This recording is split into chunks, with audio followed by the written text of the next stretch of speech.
Decoded.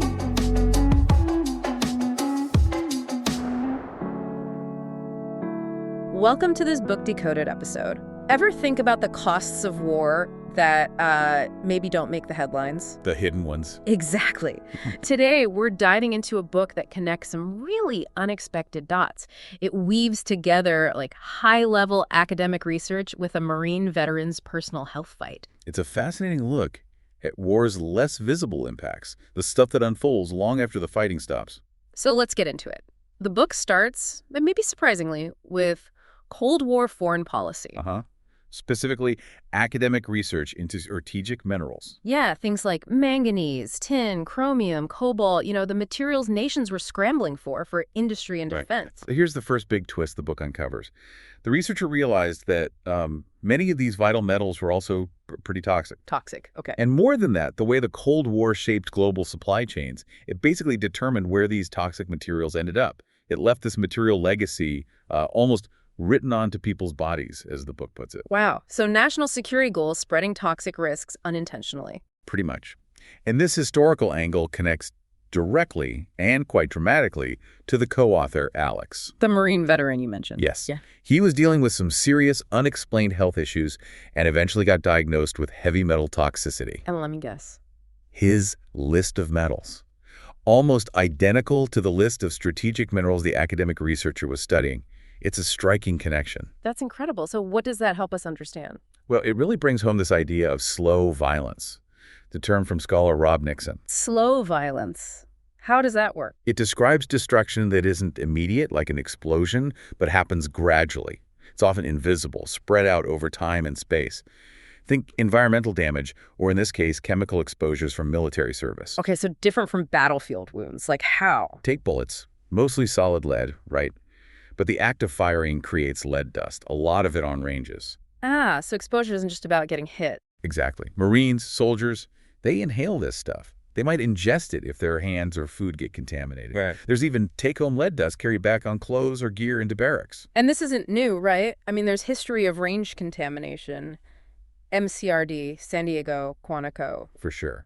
And leads bad news neurological issues, organ damage. Yeah. Book points out that bone lead tests, unlike blood tests, can show that cumulative exposure over years, it builds up. And employment itself was a whole other layer of this. Oh, definitely. A real whirlwind of exposures, as the Yeah. book calls it. Contamination on ships, like the USS Dubuque, problems with non-skid coatings, jet fuel fumes, that kind of thing. Right. And then on the ground.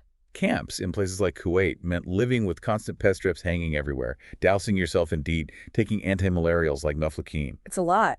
And maybe the most powerful symbol the book uses for all this systemic exposure, the burn pits. Ah, yes, the burn pits. Huge issue. They become this kind of metaphor. Yeah. Imagine the smell, the smoke, Yeah. just burning everything. What kind of stuff are we talking about? Human waste, plastics, tires, batteries, old munitions, electronics, animal carcasses, medical waste, gallons of JP-8 jet fuel to keep it going. JP-8, standard military fuel. Just dumped on and lit. Yeah, they did for practical reasons, sure. Reduce waste volume, control pests, deny materials to the enemy, logistical pressures. But the burning process itself. That's the problem. Partial combustion often creates worse toxins than the original materials. Dioxins, furans, particulate matter. Really nasty stuff, and the toxicity was known, but the practice continued widely. So this intense physical exposure, it makes you think about the human cost beyond just the physical, right? Absolutely. The book digs into the intersection of these chemical exposures and mental health. Things like PTSD and traumatic brain injury, TBI. And there's significant overlap there in the veteran population. There is. Some VHA data showed like 25% of recent vets treated for PTSD also had symptomatic TBI. But the book argues it's not just that they happen together. What do you mean? The symptoms can actually mimic each other. And conditions linked to chemical exposures, lead, mercury, pesticides, even Gulf War illness, they share symptoms with PTSD and TBI too. Memory loss, brain fog, irritability, fatigue. So it all gets tangled up. Exactly. The book suggests these aren't just additive, they might be synergistic. They could multiply each other's effects, making everything worse. Alex's story even touched on anorexia, right? Showing how physical and psychological stress intertwine. Yeah, it highlights how complex diagnosis becomes. The book really pushes for a both-hand view, not trying to isolate it as either PTSD or exposure. It's it's often both and more. Which must make getting help incredibly difficult. Totally. Navigating the medical system for these hard-to-pin-down illnesses is tough. Veterans sometimes turn to alternative medicine, like chelation therapy, though the book notes some controversy around the diagnostic methods used there. So the takeaway seems to be that focusing too narrowly on just one potential cause can really fail people dealing with these combined impacts. Precisely.